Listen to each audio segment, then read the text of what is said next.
Bonjour à toutes et à tous, j'espère que vous allez bien. Aujourd'hui on se retrouve dans une nouvelle vidéo qui est un tutoriel crochet accessible aux débutants et également aux gauchers. N'hésitez pas à vous abonner pour plus de tutoriels. Dans un premier temps, lorsque vous allez bloquer votre pièce, vous allez mesurer cette partie et cette partie. Ici nous allons imaginer que cette partie fasse 6 cm et cette partie 10 cm. Pour bloquer vos pièces, vous allez avoir besoin d'une bassine d'eau avec un peu de lessive. Personnellement, j'ai utilisé un bol étant donné que voilà, j'ai vraiment des petits morceaux à bloquer.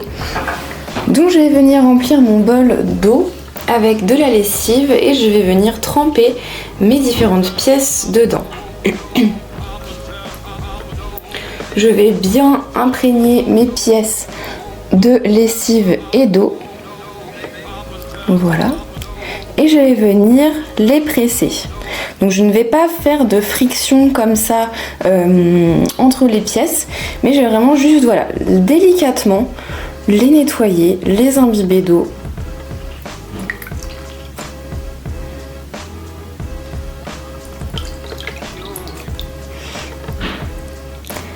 Une fois qu'elles ont été bien imbibées d'eau et de lessive, je vais venir vider ma bassine et la remplir d'eau claire pour pouvoir rincer ma pièce. À l'aide d'une serviette, donc moi c'est une petite, comme j'ai une petite pièce à bloquer, mais vous pouvez en utiliser une grande si vos pièces sont plus grandes. Vous allez venir, ah c'est la même couleur, j'avais même pas remarqué. Vous allez venir mettre votre pièce dedans, l'enrouler dans la serviette et bien presser. Donc moi je le fais à la main parce que c'est une petite pièce, mais pour les pièces plus volumineuses, vous pouvez même marcher sur votre serviette une fois enroulée pour vraiment retirer un maximum d'eau et que vos pièces soient uniquement humides et non pas mouillées ou dégoulinantes. Une fois que c'est fait, voilà, ma pièce est humide.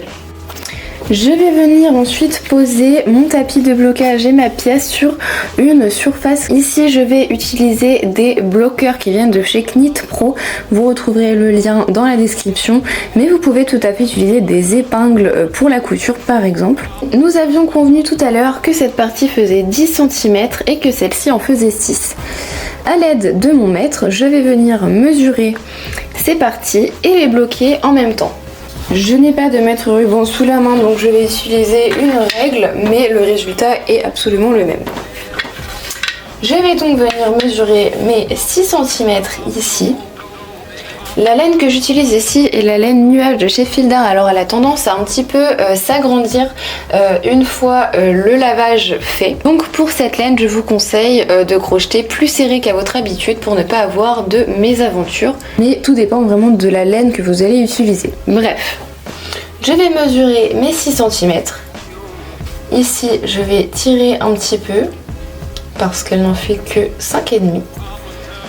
Je vais venir poser une épingle à 6 cm ou le début de mon bloqueur à 6 cm. Et je vais venir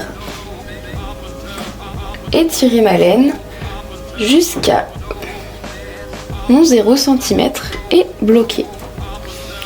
Nous avons une première partie de faite. Bien sûr, si vous utilisez des épingles pour la couture, vous planterez les épingles une à une et vous vérifierez bien qu'à la fin, votre ligne est bien droite. Pour tout le reste, ça va être sensiblement la même chose. Je vais venir prendre un bloqueur. Je mesure 10 cm ici. Je viens plus ou moins tirer. Ici, on est à peu près bon. Je viens poser mon bloqueur. Et voilà. Et je vais venir faire ça pour toute ma pièce. Je vais ensuite attendre que ça sèche tranquillement. En général, je laisse 1 à 2 journées pour vraiment que mes pièces aient le temps de bien sécher et soient entièrement sèches. Une fois qu'elles ont séché, voilà ce que ça donne. Donc on voit bien que la pièce est beaucoup plus nette et beaucoup plus finie. Voilà, personnellement je trouve que c'est essentiel lorsque l'on réalise des vêtements par exemple. Merci beaucoup d'avoir regardé cette vidéo jusqu'à la fin. Si elle vous a plu, n'hésitez pas à la liker et à la partager à un ou une amie débutant ou débutante au crochet. Bye tout le monde.